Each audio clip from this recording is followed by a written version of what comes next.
بسم الله الرحمن الرحيم ومن أحسن قولا ممن دعا إلى الله وعمل صالحا وقال إنني من المسلمين. كتاب الله دستوري وخير الخلق أسوتنا، بسنته انجلى نوري لهدي الحق أرشدنا. كتاب الله دستوري وخير الخلق أسوتنا، بسنته انجلى نوري لهدي الحق أرشدنا. كتاب الله دستوري وخير الخلق أسوتنا، بسنته انجلى نوري لهدي الحق أرشدنا. لزمت محاضن القرآن فذكر الله يسعدنا. عرفنا إخوة الإيمان وللأخيار صحبتنا. تميزنا بكل الفن وتجمعنا محبتنا، وصدق القول نعرفه وخير الخلق يعرفنا. تعالينا على الأحقاد مع بإذن الله هذه المحاضرة باللغة البنغالية. نسأل الله تعالى أن يأجرنا ويأجركم على جلوسكم، ونسأله تعالى أن يرزقنا الاستفادة مما سيلقيه علينا فضيلة الشيخ مطيع الرحمن. فلنستمع بإذن الله ونتمنى لكم استماعا موفقا مأجورين مشكورين.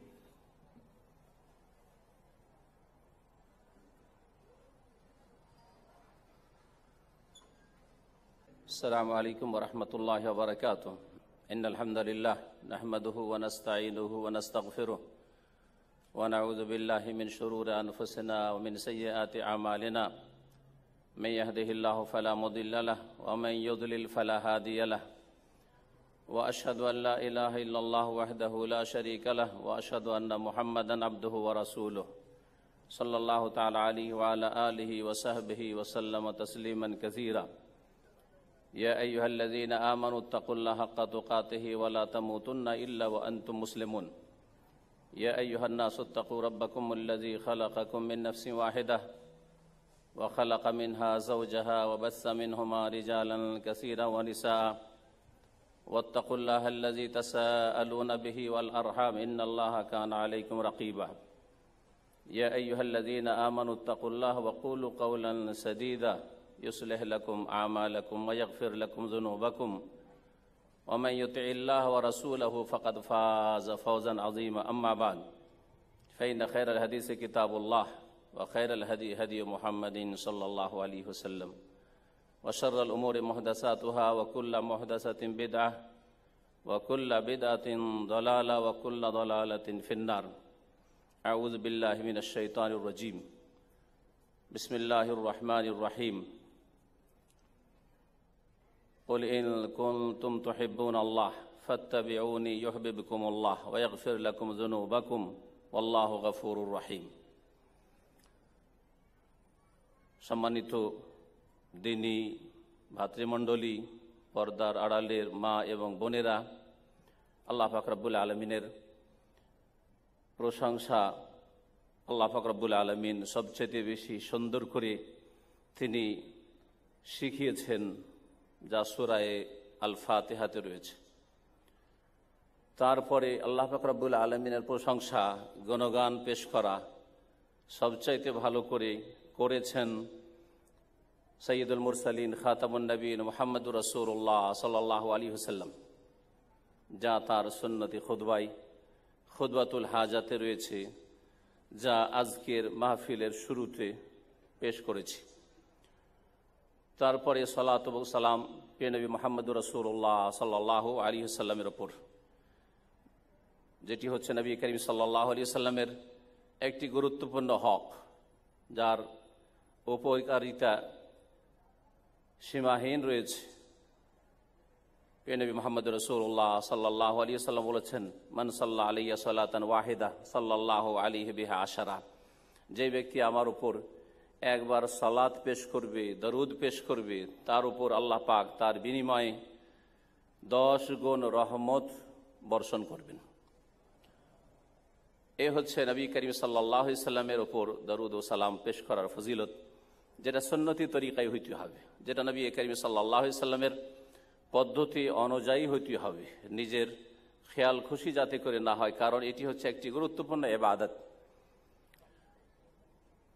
তারপরে যখন আল্লাহ পাকের শুকরিয়া আমরা পেশ করলাম, প্রশংসা পেশ করলাম, নবী মুহাম্মদ রাসূলুল্লাহ সাল্লাল্লাহু আলাইহি সাল্লামের উপর সালাত ও সালাম পেশ করলাম, মানুষের শুকরিয়াও আল্লাহ পাক রব্বুল আলামিন করার হুকুম দান করেছেন। আল্লাহ পাকের শুকরিয়া তখনই সম্পূর্ণ হয় যখন মানুষের শুকরিয়া করা হয় আল্লাহ পাকের শুকরিয়ার পরে। যার ওপর যত বড় নিয়ামত রয়েছে তত বড় তার শুকরিয়ার দায়িত্ব রয়েছে। নবী মুহাম্মদ রাসূলুল্লাহ সাল্লাল্লাহু আলাইহি সাল্লাম বলেছেন নিজের সম্পর্কে, আফালা আকুনু আবদান শাকুরা, আমি কি শুকরগুজার বান্দা হব না? আমার আগের পরের ভুল ভ্রান্তিকে আল্লাহ পাক অগ্রিম ক্ষমার ঘোষণা করে দিয়েছেন।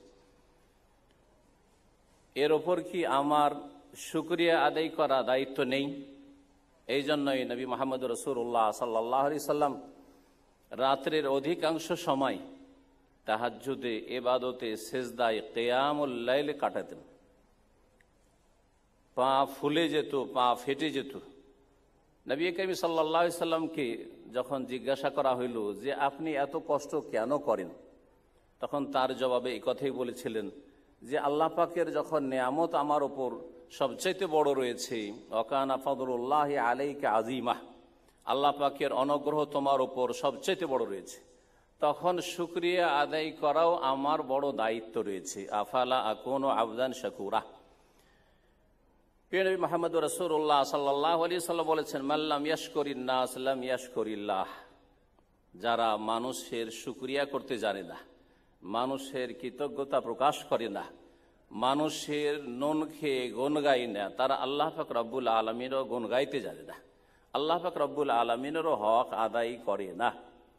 সুতরাং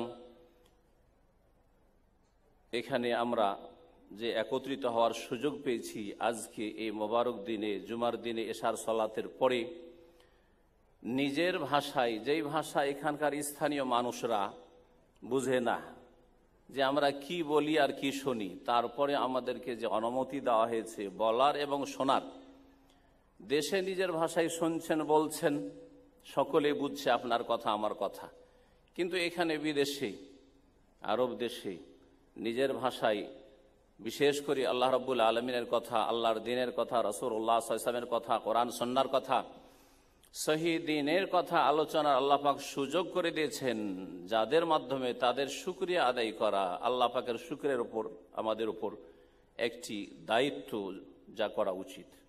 সুতরাং এই আরব আমিরাতের সরকার হাফিজাহুমুল্লাহ, বিশেষ করে হুকুমতে দুবাই, আল্লাহ পাক রব্বুল আলামিন তাদের হেফাজত করেন, হারাসা আল্লাহ, আল্লাহ পাক রব্বুল আলামিন তাদের দেশে বরকত দান করেন, আল্লাহ পাক তাদেরকে দ্বীনের খাদেম হিসাবে কবুল করে নেন, আল্লাহ পাক তাদের দ্বারা তার সন্তুষ্টির কাজ যেন বেশি বেশি নেন, এবং আল্লাহ পাক রব্বুল অসন্তুষ্টির কথা, কাজ থেকে সকলকে আমাদের যেন বাঁচিয়ে রাখেন। আল্লাহ পাক রব্বুল আলামিন এই দেশের মানুষকে আল্লাহ পাক আরও দ্বীনের খেদমতের তৌফিক যেন দান করেন, তাদের রুজিতে বরকত দান করেন। যারা আমরা আছি, এখানে আছেন, তাদের সকলের জীবনের প্রতিটি ক্ষেত্রে আল্লাহ পাক যেন বরকত দান করেন। বিশেষ করে দুবাই আওকাফ, যাদের খেদমত দ্বীনের ক্ষেত্রে আলহামদুলিল্লাহ আল্লাহ পাক তাদেরকে তৌফিক দান করেছেন, যে এখানে বড় ধরনের দ্বীনের খেদমত তারা করে যাচ্ছেন। আল্লাহ পাক যেন তাদেরকে উত্তম প্রতিদান দান করেন, জাযায়ে খায়ের দান করেন, তাদের নেক আমল কবুল করেন, তাদের ভুল ভ্রান্তি আল্লাহ পাক মাফ করেন, এবং তাদেরকে আল্লাহ পাক আরও দ্বীনের খেদমত করার তৌফিক দান করেন। আল্লাহ পাক তাদের সার্বিক দিক থেকে হেফাজতে রাখেন। তাদের শুকরিয়ার পরে আমাদের দ্বীনী ভাইদের শুকরিয়া আদায় করি, যারা এই আপনাদেরকে এখানে একসাথে বসার সুযোগ করে দেওয়ার জন্য আমাদের বাংলা ভাষাভাষী মেহনত পরিশ্রম করেছেন, তারা ইখলাসের সাথে কাজ করেছেন। যারাই রয়েছেন সকলের শুকরিয়া আদায় করি এবং সকলের জন্য দোয়া করি আল্লাহ পাক যেন তাদেরকে উত্তম প্রতিদান দান করেন, আল্লাহ পাক তাদের নেক আমল কবুল করেন। আর তারপরে শুকরিয়া আদায় করি সকল ভাইদের বোনদের যারা এখানে কষ্ট করে এই মেঘলা আকাশ, চারিদিকে বৃষ্টি বৃষ্টি ভাব, তাতে যে হাজির হয়েছেন। আল্লাহ পাক আপনাদের নেক আমল কবুল করুন, আল্লাহ পাক আপনাদের রুজিতে বরকত দান করেন, আল্লাহ পাক ছেলে মেয়ে পরিবার পরিজনে বরকত দান করেন, আল্লাহ পাক বালা মুসিবত থেকে হেফাজতে রাখেন। আল্লাহ পাক রব্বুল আলমিনের কাছে আবার দোয়া করি আল্লাহ পাক সকলের যারা এখানে হাজির হয়েছেন তাদের সমস্ত রকমের ফিতনা ফাসাদ থেকে, দিন দুনিয়ার বিপদ আপদ থেকে আল্লাহ পাক যেন সুরক্ষিত রাখেন, হেফাজতে রাখেন। আমার আলোচ্য বিষয় সম্পর্কে আপনারা নিশ্চয় শুনেছেন, তা হচ্ছে সুন্নতের অনুসরণ হচ্ছে সফলতার চাবি। সুন্নতের অনুসরণই মানুষ সফল হতে পারে। শুধু সফলতার চাবি নয়, বরং মহা সাফল্য। আল্লাহ পাক কোরআনে কারিমে একে বলেছেন মহা সাফল্য। এই সুন্নতের অনুসরণ সম্পর্কে আলোচনা করব, যাতে রয়েছে আমাদের ইহকাল পরকালের সফলতা, কামিয়াবি। এই সুন্নত বলতে কি বুঝায় এটা বুঝে নেওয়া জরুরি, কারণ আমাদের দেশের মানুষরা এই সুন্নত ভাষাটিকে খুব সীমিত অর্থে বুঝে। সুন্নত ভাষাটির প্রয়োগ বিভিন্ন ক্ষেত্রে হয়ে থাকে। গত বছরের আলোচনায় এর কাছাকাছি একটা আলোচনা ছিল। সুন্নতের একটি অর্থ হচ্ছে যে শরীয়তের যে সব ফরজ বিধিবিধান রয়েছে সেগুলি বাদ দিয়ে যেগুলি করণীয়, করলে ভালো সওয়াব রয়েছে, প্রতিদান রয়েছে, এইরকম ধরনের ফিকহের পরিভাষায় যেগুলিকে সুন্নত বলা হয়, এগুলিকে আমাদের দেশের লোকেরাই বুঝে যে সুন্নত, এবং এটাকে তার চাইতে বেশি এমন সীমিত করেছে যে সুন্নত মানে মাত্র কয়েকটি কাজ, কয়েকটি কাজের নাম হচ্ছে সুন্নত। যার ফলে আমাদের দেশের মানুষরা সুন্নতি পোশাক বুঝে, অথচ সুন্নতি পোশাক বলে বিশেষ কোনো পোশাক নেই ইসলামে, কিন্তু ভুল বুঝে আছে যে সুন্নতি পোশাক। অথচ জানেই না হয়তো ভালোভাবে যে নবী মুহাম্মদ রাসূলুল্লাহ সাল্লাল্লাহু আলাইহি ওয়াসাল্লামের পোশাক কেমন ছিল, এবং পোশাকের ক্ষেত্রে শরীয়তের বেশ কিছু নীতিমালা রয়েছে। সেই নীতিমালাগুলি যদি ফলো করা যায় সেটাই হচ্ছে সুন্নতি পোশাক। সেটা বিশেষ একরকমের হইতে হবে এমন কিছু নাই। সুন্নতি টুপি, দাড়ি টুপিতে তারা সীমিত করে দিয়েছে, আর টুপিতে আবার বিশেষ তরিকার টুপি, এক এক দলের লোকদের কাছে এক এক তরিকার টুপি সুন্নতি। এসবগুলি আমাদের দেশের এক ধরনের ধারণা, কিন্তু আসলে এগুলি অবাস্তব। এগুলি আসলে সুন্নত নয়, এগুলিকে সুন্নত বোঝাই না। দাড়ির ক্ষেত্রে যতটুকু বলবো সেটা হচ্ছে আবশ্যক, সেটা হচ্ছে জরুরি ওয়াজিব জিনিস, সেটা কোনো সুন্নত নাই, সেটাকে হালকা করে দিয়েছে সুন্নত বলে। আর টুপি সম্পর্কে বাড়াবাড়ি করেছে এই সুন্নতি টুপি নিয়ে। এইসব সুন্নত নিয়ে আলোচনা নয়, এইরকমই দু চারটি আরো সুন্নত, খাওয়া দাওয়ার সুন্নতি তরিকা, বসার সুন্নতি তরিকা, এগুলো কি বুঝাবো না। সুন্নত মানে যে বিষয়টি নিয়ে আজকে আলোচনা হবে সেটা হচ্ছে নবী করিম সাল্লাল্লাহু আলাইহি সাল্লামের আদর্শ, নবী মুহাম্মদ রাসূলুল্লাহ সাল্লাল্লাহু আলাইহি সাল্লামের জীবন আদর্শ। তার জীবনের প্রতিটি ক্ষেত্র কেমন ছিল, তার ব্যক্তি জীবনটা কেমন ছিল, তার আকীদা কেমন ছিল, ধর্মীয় বিশ্বাস কেমন ছিল, তার ইবাদত বন্দেগী কেমন ছিল, তার আখলাক চরিত্র কেমন ছিল, তার আদান প্রদান লেনদেন মামলাত কেমন ছিল, তার ব্যক্তি জীবনের পরে তার পারিবারিক জীবন কেমন ছিল, তার সামাজিক জীবন কেমন ছিল, তার সাথী সঙ্গীদের সাথে কেমন আচরণ ছিল, এই সমস্ত বিষয় কি শামিল হচ্ছে সুন্নাত, সুন্নতের অনুসরণ। অর্থাৎ নবী মুহাম্মদ রাসূলুল্লাহ সাল্লাল্লাহু আলাইহি সাল্লাম যা নিয়ে এসেছেন আল্লাহ রাব্বুল আলামিনের পক্ষ থেকে, তিনি হয় আমাদেরকে করতে বলেছেন, অথবা সেটা তিনি করেছেন, অথবা সাহাবায়ে কেরামরা করেছেন, তিনি অনুমোদন দিয়েছেন, এই সবগুলিকে শামিল।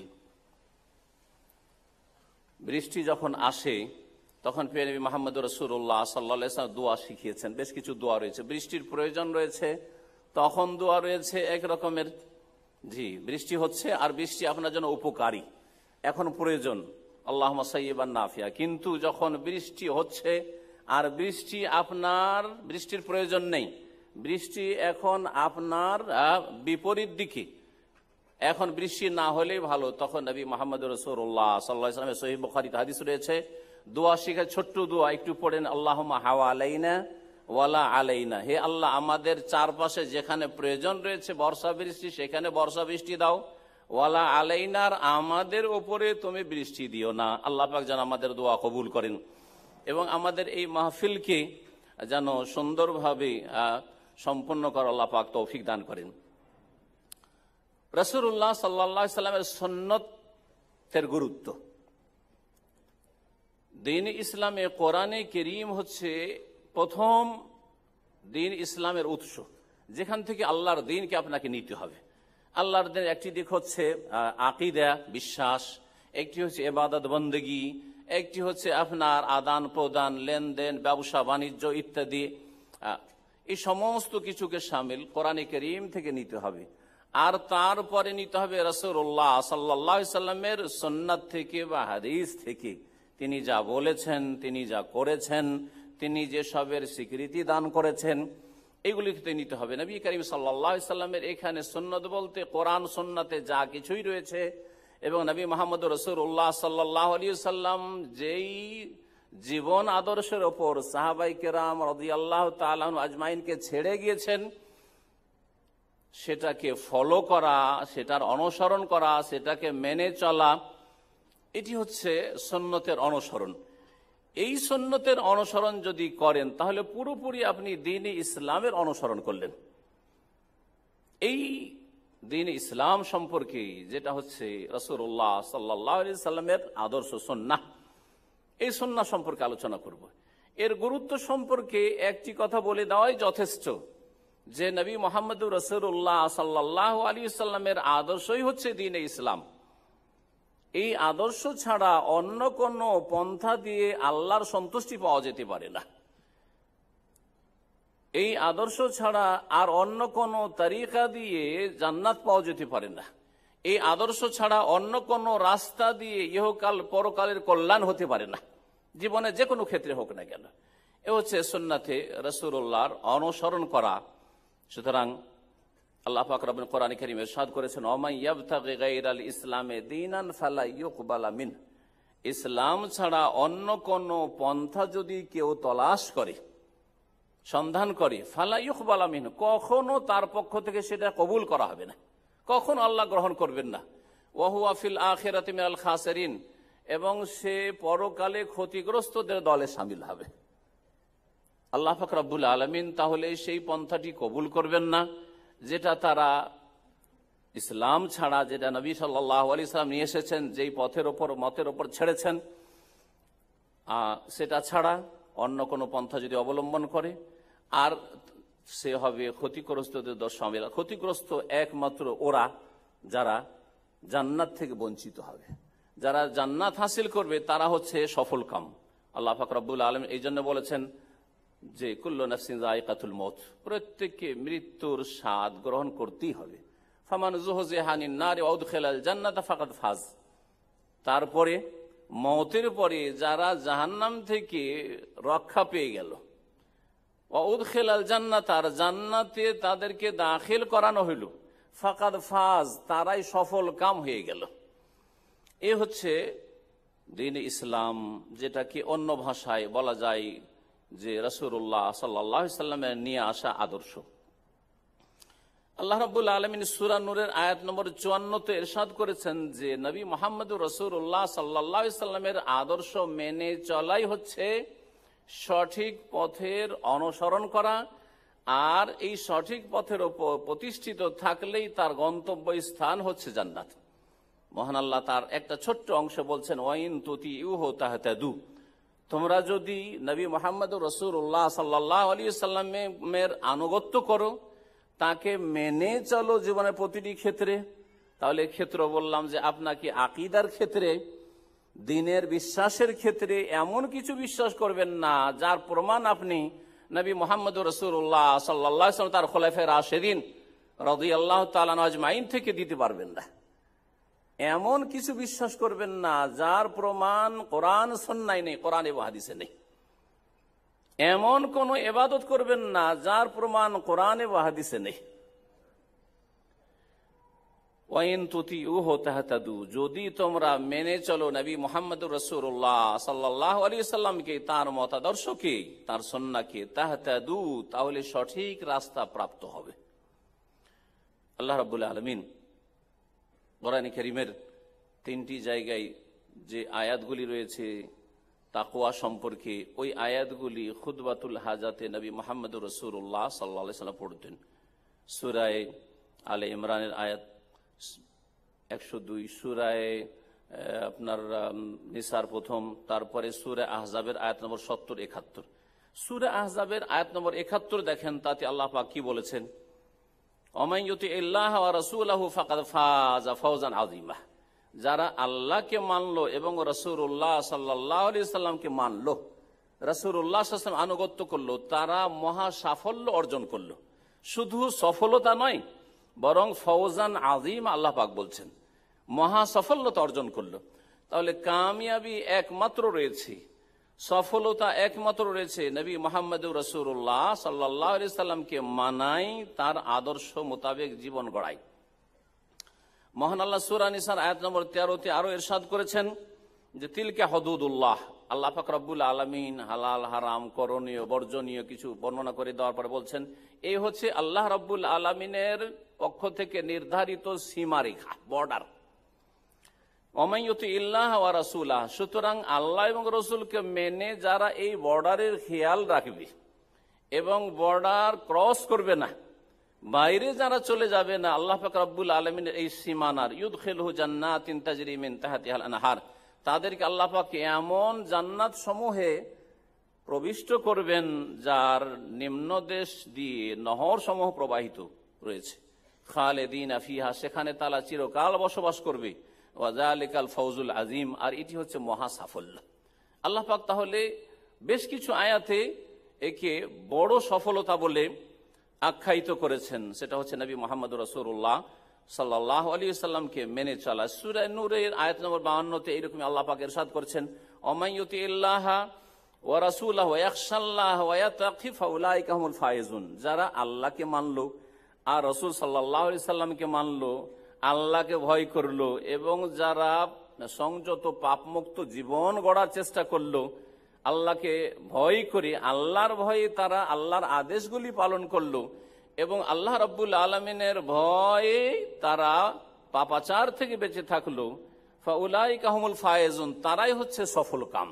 তাহলে সফলতার কথা কোরআনে কারীমের অনেকগুলি আয়াতে আল্লাহ রাব্বুল আলামিন বর্ণনা করেছেন যে একমাত্র সফলতা রয়েছে ইহকাল পরকালে। আল্লাহ পাক এই কথা বলেননি যে শুধু আখিরাতে, যেমন এক শ্রেণীর লোকেরা ভাবে যে কোরআনে কারীমে যা বলা হয়েছে, রাসূলুল্লাহ সাল্লাল্লাহু আলাইহি ওয়াসাল্লাম হাদিসে যা বলা হয়েছে, এগুলি মনে হয় সবগুলি ধার, সবগুলি হচ্ছে আখিরাতের বিষয়। এরকম নয়। আসলে আল্লাহ রাব্বুল আলামিন যেখানে শুধু আখিরাত বলেননি, আমরা নিজেরা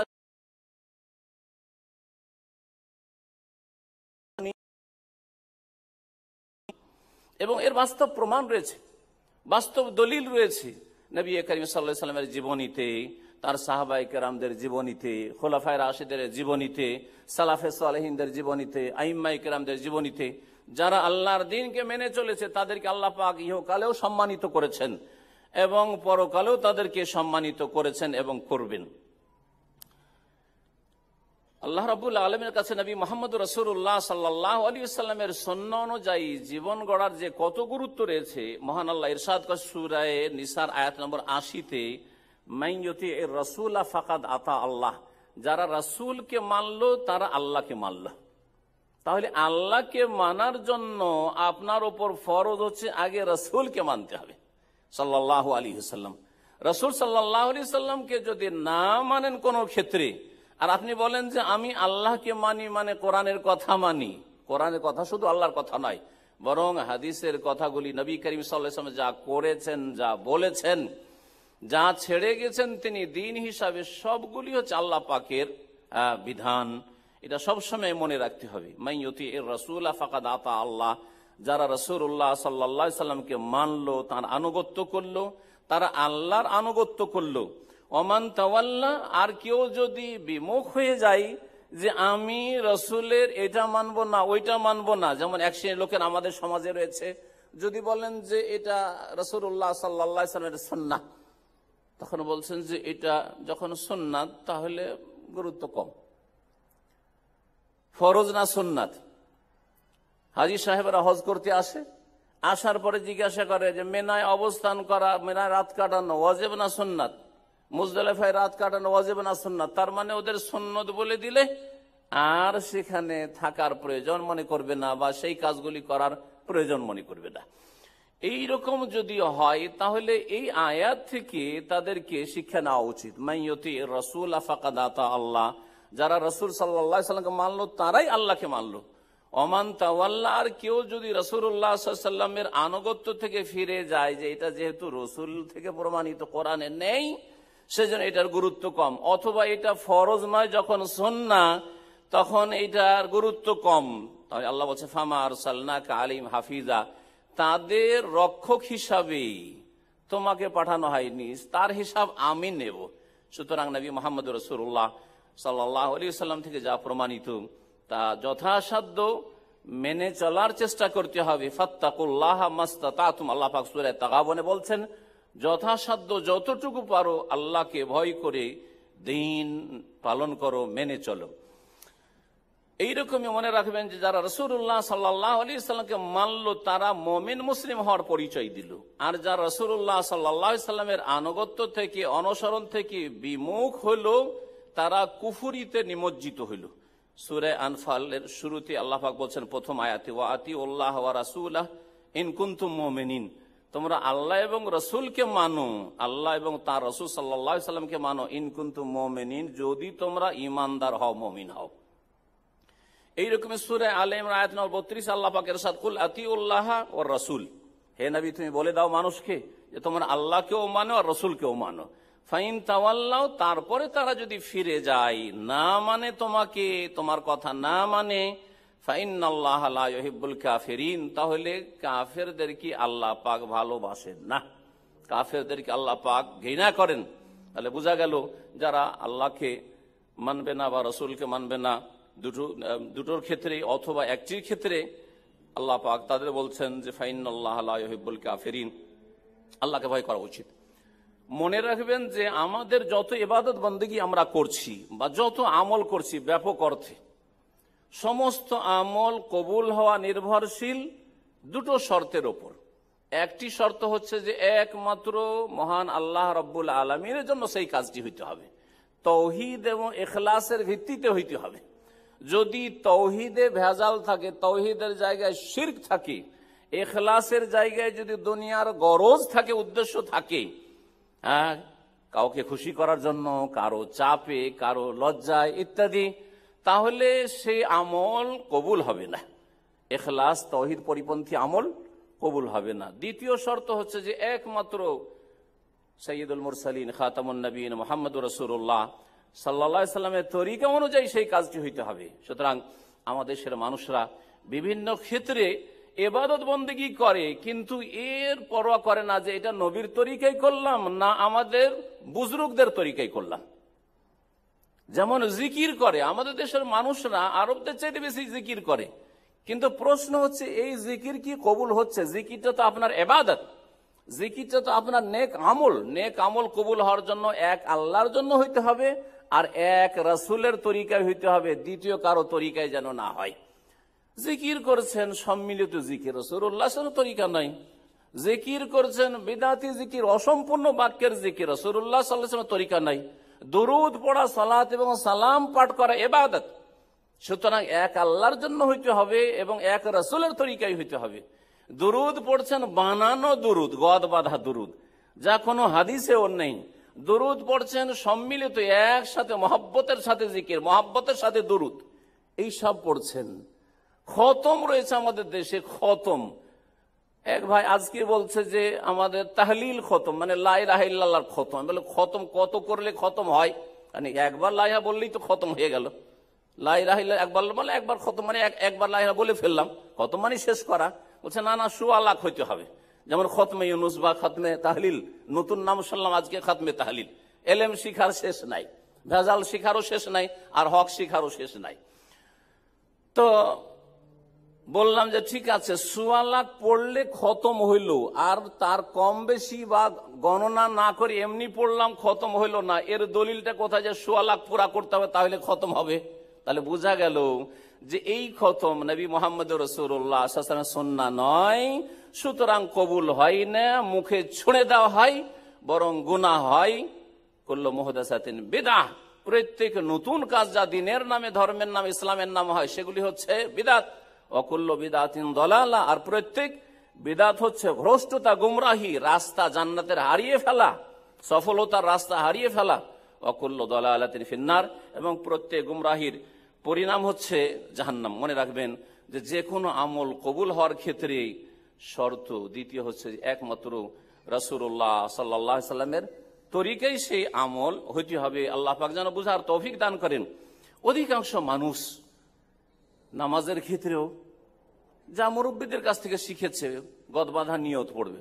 নবী সাল্লাল্লাহু আলাইহি ওয়াসাল্লাম জীবনে একবার নিয়ত পড়েছেন? আপনি যে নামাইতো পড়ছেন, আপনি যে জায় নামাজের দোয়া পড়ছেন, নবী সাল্লাল্লাহু আলাইহি ওয়াসাল্লাম জীবনে একবার তাকবীরে তাহরিমার আগে কিছু পড়েছেন? জায় নামাজের দোয়া বা নিয়ত পড়া কখনো পড়েননি। তাহলে আপনার নামাজ তো কবুল হয় না। কত কঠোর পরিশ্রম করে নামাজ পড়ছেন আপনি, ফরজ পড়ছেন, সুন্নত পড়ছেন, বেতর পড়ছেন, তাহাজ্জুদ পড়ছেন, দোহা পড়ছেন, ইশরাক পড়ছেন, কত নামাজ পড়ছেন আপনি, আর কত আল্লাহকে চাইছেন, কিন্তু আল্লাহকে চাওয়ার তরিকা জানেন না। কারণ নবী মুহাম্মদ রাসূলুল্লাহ সাল্লাল্লাহু আলাইহি ওয়াসাল্লামের রাস্তা দিয়ে আপনি আসছেন, অন্য কোন রাস্তা দিয়ে আল্লাহর কাছে আসতে চাইছেন, আল্লাহ কবুল করবেন না। মহান আল্লাহ ইরশাদ করছেন এই ক্ষেত্রে সূরা মুহাম্মদের আয়াত নম্বর 33, ইয়া আইয়ুহাল্লাযীনা আমানু আতিউল্লাহ ওয়া আতিউর রাসূল, হে মুমিন সকল তোমরা আল্লাহকে মানো আর রাসূলকে মানো। ওয়ালা তুবতিলু আমালাকুম, তোমরা নিজের আমলকে নষ্ট করিও না। তার মানে আল্লাহকে না মানো তাহলে আমল নষ্ট হবে, রাসূলুল্লাহ সাল্লাল্লাহু আলাইহি ওয়াসাল্লামের তরিকা যদি না মানো তো আমল নষ্ট হয়ে যাবে। কোরআনে কারীমের আয়াত দলিল। তার রাসূলের তরিকায় যদি ইবাদত বন্দেগী না হয় তাহলে সেই আমলগুলি নষ্ট হয়ে যাবে। যেই আমলে বিদআত ঢুকবে সেই আমল নষ্ট হয়ে যাবে, যেই আমলে শিরক ঢুকবে সেটা তো নষ্ট হবে, অতীতের সমস্ত আমল নষ্ট হয়ে যাবে। লাইন আশরাকতা লা ইয়াহবাতান্না আমালুকা, শিরক করলে সমস্ত আমল ধ্বংস হয়ে যায়। যদি নবী মুহাম্মদ রাসূলুল্লাহ সাল্লাল্লাহু আলাইহি ওয়াসাল্লাম অনুসরণ করেন তো আল্লাহর ভালোবাসা পাওয়া যাবে। আর যেই ব্যক্তি আল্লাহর ভালোবাসা পেয়ে গেল তার জন্য আর কোনো চিন্তা থাকলো না। দুনিয়ার আপনার বসের যদি ভালোবাসা পেয়ে যান তো আপনার কোনো চিন্তা নেই, যা চাইবো তা পাবো, না চাইলেও পাবো। তাহলে চিন্তা করেন রব্বুল আলামিন যিনি আসমান জমিনের মালিক, আমার আপনার সকলের সৃষ্টিকর্তা, সে আল্লাহ রব্বুল আলামিন ভালোবাসেন কাকে? যারা নবী মুহাম্মদ রাসূলুল্লাহ সাল্লাল্লাহু আলাইহি ওয়াসাল্লামের অনুসারী হয়। মহান আল্লাহ সূরা আলে ইমরান আয়াত নম্বর 31 ইরশাদ করেছেন, কুল ইন কুনতুম তুহিব্বুনাল্লাহ, হে নবী তুমি মানুষকে জানিয়ে দাও তোমরা যদি আল্লাহকে ভালোবাসো, এই কথার দাবি করো, তাহলে এর একটি প্রমাণ দিতে হবে, তা হচ্ছে ফাত্তাবিউনি, আমি মুহাম্মদ রাসূলুল্লাহ সাল্লাল্লাহু আলাইহি ওয়াসাল্লামের অনুসরণ করো। নবীকে ফলো করতে হবে জীবনের প্রতিটি ক্ষেত্রে, নবীকে ফলো করতে হবে তাওহীদ প্রতিষ্ঠার ক্ষেত্রে, নবীকে ফলো করতে হবে আপনার ইবাদত বন্দেগীর ক্ষেত্রে, নবীকে ফলো করতে হবে শিরক মুক্ততার ক্ষেত্রে, নবীকে ফলো করতে হবে বিদআত মুক্ত হওয়ার ক্ষেত্রে, নবীকে ফলো করতে হবে ফরজ ওয়াজিব আদায় করার ক্ষেত্রে, নবীকে ফলো করতে হবে হারাম নাজায়েজ পরিত্যাগ করার ক্ষেত্রে, হারাম নাজায়েজ অবৈধ কথা কাজের উপর ঘৃণা থাকার ক্ষেত্রে, জীবনের প্রতিটি ক্ষেত্রে নবী মুহাম্মদুর রাসূলুল্লাহ সাল্লাল্লাহু আলাইহি ওয়াসাল্লামের অনুসরণ করতে হবে। ফাত্তাবিউনি, আমি মুহাম্মদুর রাসূলুল্লাহ বলছি, আল্লাহ বলতে বলছেন আমার অনুসরণ করো, তাহলে ইউহিব্বুকুমুল্লাহ, আল্লাহর ভালোবাসা তোমরা পাবে, আর অতিরিক্ত আল্লাহ দেবেন ওয়ায়াগফির লাকুম যুনুবাকুম, তোমাদের গুনাহগুলিকে আল্লাহ ক্ষমা করে দেবেন। আল্লাহু গফুরুর রহিম, কারণ আল্লাহ হচ্ছেন বড় মার্জনাকারী, বড় দয়ালু। আল্লাহ পাক রব্বুল আলামিন আরো বলেছেন যে নবী মুহাম্মদ রাসূলুল্লাহ সাল্লাল্লাহু আলাইহি ওয়াসাল্লামকে মানলে এবং তার আদর্শ অনুযায়ী জীবন গড়লে আল্লাহ পাকের রহমত পাওয়া যায়। ওয়া আতিউল্লাহ ওয়ার রাসূল লাআল্লাকুম তুরহামুন, সূরা আলে ইমরান আয়াত নম্বর 132। এইরকমই সূরা নূরে আল্লাহ বলছে ওয়া আতিউল্লাহ ওয়া আতিউর রাসূল লাআল্লাকুম তুরহামুন ওয়া আকিমুস সালাতা ওয়া আতুজ যাকাতা ওয়া আতিউর রাসূল লাআল্লাকুম তুরহামুন, তোমরা সালাত কায়েম করো, যাকাত প্রদান করো, রাসূলকে মানো, যাতে করে তোমাদের উপর আল্লাহর রহমত বর্ষণ হয়। আল্লাহ পাক আর সূরা আনআমে বলেছেন। এই বিষয়গুলি বেশ কিছু আয়াতে কোরআনে কারীমের কথা, যে রাসূলুল্লাহ সাল্লাল্লাহু আলাইহি সাল্লামকে মানার, তার অনুসরণ করার, তার আনুগত্য করার উপকারিতা। কারা চায় না যে ভালো মানুষের সাথে থাকবে? দুনিয়ার ক্ষেত্রে মানুষের স্বভাব বিকৃত হয়ে গেছে, মানুষের প্রকৃতি বিকৃত হয়ে গেছে, যার ফলে মানুষ অসৎ লোকদের সঙ্গ ধরে। কিন্তু মওতের পরে মানুষ সকলে চাইবে যে আমি যদি ভালো মানুষের সাথে জান্নাতে যেতে পারি, জান্নাতে যেতে পারি। আল্লাহ পাক রব্বুল আলামিন সহজ রাস্তা বলে দিচ্ছেন, যেটা হচ্ছে নবী মুহাম্মদ রাসূলুল্লাহ সাল্লাল্লাহু আলাইহি সাল্লামের অনুসরণ এবং আনুগত্য। সূরা নিসার আয়াত নম্বর 69 আল্লাহ পাক ইরশাদ করেছেন, ওয়া ইউতিল্লাহ ওয়ার রাসূল ফাউলাইকা মাআল্লাযিনা আনআমা আল্লাহু আলাইহিম মিনান নাবিয়্যিনা ওয়াস সিদ্দীকিনা ওয়াশ শুহাদাই ওয়াস সালিহিন ওয়া হাসুনা উলাইকা রাফিকা। যারা আল্লাহকে মানবে এবং রাসূলকে মানবে সাল্লাল্লাহু আলাইহি ওয়াসাল্লাম, তারা ওই সমস্ত লোকের সাথে উঠবে এবং তাদের সাথে জান্নাতে অবস্থান করবে যাদেরকে আল্লাহ পাক পুরস্কৃত করেছেন। আনআম আল্লাহু আলাইহিম, সূরা ফাতিহাতে এই দোয়া চাইতে বলা হয়েছে, সিরাতাল্লাযিনা আনআমতা আলাইহিম, আল্লাহ ওদের পথের পথিক বানাও, ওদের পথে চালাও যাদেরকে তুমি পুরস্কৃত করেছো। আর এই আয়াত আল্লাহ বলছেন যে তাদের সাথে থাকতে পাবে যাদেরকে আল্লাহ পাক পুরস্কৃত করেছেন। তারা কারা? এখানে বিস্তারিত বর্ণনা, মিনান নাবিয়িন, আম্বিয়া, রাসূলগণ, ওয়াস সিদ্দীকিন, এবং যারা মহাসত্যবাদী, যারা যাদের ঈমানের সততায় উচ্চ স্থানে পৌঁছিতে পেরেছে, ওয়াস শুহাদা, এবং যারা আল্লাহর রাস্তায় শাহাদাত বরণ করেছে। আল্লামা ইবনে উসাইমিন রাহিমাহুল্লাহ তাআলা এই শুহাদার তাফসীরে বলেছেন, এবং উলামায়ে হক, কোরআন সুন্নাহর যারা আলেমে দ্বীন, আইম্মায়ে মুহাদ্দিসিন, আইম্মায়ে ফুকাহা, 4 ইমাম রাহিমাহুমুল্লাহ, এইরকম মুহাদ্দিসিন কিরাম যারা রয়েছেন, এইরকমই তাদের অনুসারী যারা সাহাবায়ে কেরাম সালাফদের অনুসারী, কিয়ামত পর্যন্ত উলামায়ে হক, কোরআন সুন্নাহর আলেমরা আসবে, শিরক বিদআত মুক্ত তারা থাকবে এবং মুক্ত রাখবে, তাদের সাথে হবে ওয়াস সালিহিন, এবং সাধারণ মানুষদের মধ্যে যারা নেক লোক রয়েছে জান্নাতি, তাদের সাথে জান্নাতে থাকার সুযোগ পাবে। কারা? ওয়া ইউতিল্লাহ ওয়ার রাসূল, যারা আল্লাহ এবং রাসূলকে মানলো। এইরকমই আল্লাহ এবং রাসূলকে মানলে জান্নাতে যেতে পারবে। এই মর্মে কোরআনে কারীমের বেশ কিছু আয়াত রয়েছে। সময়ের স্বল্পতার জন্য সেগুলিকে সংক্ষেপ করে একটি সহিহ বুখারীর হাদিস বলি। এতক্ষণ আয়াত নিয়ে আলোচনা করছিলাম। আবু হুরায়রা রাদিয়াল্লাহু তাআলা আনহু থেকে বর্ণিত, তিনি বলছেন যে ক্বালা রাসূলুল্লাহ সাল্লাল্লাহু আলাইহি ওয়াসাল্লাম, কুল্লু উম্মতি ইয়াদখুলুনাল জান্নাতা ইল্লা মান আবা, আমার উম্মতের প্রত্যেকেই জান্নাতে যাবে। নবী সাল্লাল্লাহু আলাইহি ওয়াসাল্লাম বলছেন, কুল্লু উম্মতি ইয়াদখুলুনাল জান্নাতা ইল্লা মান আবা, আমার উম্মতের প্রত্যেকেই জান্নাতে যাবে, তবে যে জান্নাতে যেতে অস্বীকার করলো। কিলা মান আবা ইয়া রাসূলুল্লাহ, সাহাবীরা বলে, ইয়া রাসূলুল্লাহ, কে হতভাগা আছে জান্নাতে যেতে অস্বীকার করে? এমন কি আছে জান্নাতে যেতে অস্বীকার করবে? ক্বালা মান আতানি দাখালাল জান্নাহ ওয়া মান আসানি ফাকাদ আবা, যারা আমাকে মানলো তারা জান্নাতে যাবে, আর ওমান আসানি, আর যারা আমার বিরুদ্ধাচরণ করলো, আমার আদর্শ মোতাবেক জীবন গড়লো না, আমার তরিকায় চললো না, তৌহিদের জায়গায় শিরকে লিপ্ত হইলো, সুন্নতের জায়গায় বিদআতে লিপ্ত হইলো, ফরজ অজেবে অবহেলা করলো, হারাম নাজায়েজে লিপ্ত থাকলো, এরা হচ্ছে নবী সাল্লাল্লাহু আলাইহি ওয়াসাল্লামের নাফরমান বিরুদ্ধাচরণকারী। ফাকাদ আবা, তারা জান্নাতে যেতে অস্বীকার করলো। যারা রাসূলুল্লাহ সাল্লাল্লাহু আলাইহি ওয়াসাল্লামকে মানবে তারা শুধু আখিরাত পাবে না, বরং দুনিয়াতে আল্লাহ পাক তাদেরকে শক্তিশালী করবেন। ব্যক্তির ক্ষেত্রে, পরিবারের ক্ষেত্রে, সমাজের ক্ষেত্রে, রাষ্ট্রের ক্ষেত্রে, সমস্ত ক্ষেত্রে এই আয়াতের বাস্তবায়ন করার জন্য আল্লাহ পাক তৌফিক দান করেন। মহান আল্লাহ বলছেন সূরা আনফাল আয়াত নম্বর 46, ওয়া আতিউল্লাহ ওয়া রাসূলাহ, তোমরা আল্লাহ এবং রাসূলকে মানো, ওয়ালা তানাজাউ, তোমরা আপোষে বিবাদ করিও না, ঝগড়া করিও না, ফাতাফশালু, না হলে তোমরা দুর্বল হয়ে পড়বে, ওয়া তাযহাবা রিহুকুম, এবং তোমাদের দাপট শেষ হয়ে যাবে, তোমরা কমজোর হয়ে যাবে, ওয়াসবিরু, এবং তোমরা ধৈর্য ধারণ করো, ইন্নাল্লাহা মা'আস সাবিরিন, আল্লাহ ধৈর্যশীলদের সাথে রয়েছেন। বোঝা গেল যে যারা রাসূলুল্লাহ আতিউল্লাহ ওয়া রাসূলাহ, আল্লাহ এবং রাসূলের আনুগত্য করবে তারা শক্তিশালী হবে। পক্ষান্তরে যারা বিচ্ছিন্নতা সৃষ্টি করবে, বিভিন্ন তরিকা, পথ আর মতের শেষ নাই, 126 তরিকা মানবে যারা, তারা ফাতাফশালু ওয়া তাযহাবা রিহুকুম, দুর্বল হয়ে পড়বে এবং তোমাদের শক্তি হারিয়ে ফেলবে, তোমাদেরকে হালকা মনে করবে, হালকা মনে করবে। যারা ইসলামের শত্রু তারা তোমাদেরকে হালকা মনে করবে।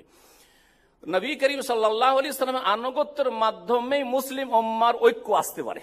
সারা দুনিয়াকে যদি বলেন নবী সাল্লাল্লাহু আলাইহি ওয়াসাল্লামকে বাদ দিয়ে যে কোনো একজন ব্যক্তির উপর আমরা সারা বিশ্বের মুসলিম এক হয়ে যাব, অসম্ভব কথা, অসম্ভব কথা। কিন্তু যদি বলেন যে নবী মুহাম্মদ রাসূলুল্লাহ সাল্লাল্লাহু আলাইহি সাল্লামের কালিমা পড়েছি, লা ইলাহা ইল্লাল্লাহর শাহাদাত দিয়েছি, মুহাম্মদ রাসূলুল্লাহ শাহাদাত দিয়েছি, সুতরাং আমরা এক আল্লাহর ইবাদত করব এবং এক রাসূল সাল্লাল্লাহু আলাইহি সাল্লামের তরিকায় জীবন গড়ব, তাহলে সারা বিশ্বের মুসলিম, আরব হোক আর আজম হোক, সকলে আমরা এক হয়ে যেতে পারবো। এইদিকে আল্লাহ পাক সূরা আলে ইমরানের আয়াত নম্বর 102-3 এই আয়াতগুলোকে দাওয়াত দিয়েছেন। 103 নম্বর আয়াতে বলছেন, ওয়াতাসিমু বিহাবলিল্লাহি জামিআন ওয়া লা তাফাররাকু, তোমরা আল্লাহর রশিকে মজবুত করে ধারণ করো। আল্লাহর রশি হচ্ছে নবী করিম সাল্লাল্লাহু আলাইহি সাল্লামের আদর্শ, সেটা কোরআনে কারীম হোক অথবা নবী করিম সাল্লাল্লাহু আলাইহি সাল্লামের হাদিসের কথাই হোক। ওয়াতাসিমু বিহাবলিল্লাহি জামিআন, সকলেই তোমরা আল্লাহর রশিকে মজবুত করে ধারণ করো। ওয়া লা তাফাররাকু, তোমরা বিচ্ছিন্নতা সৃষ্টি করিও না।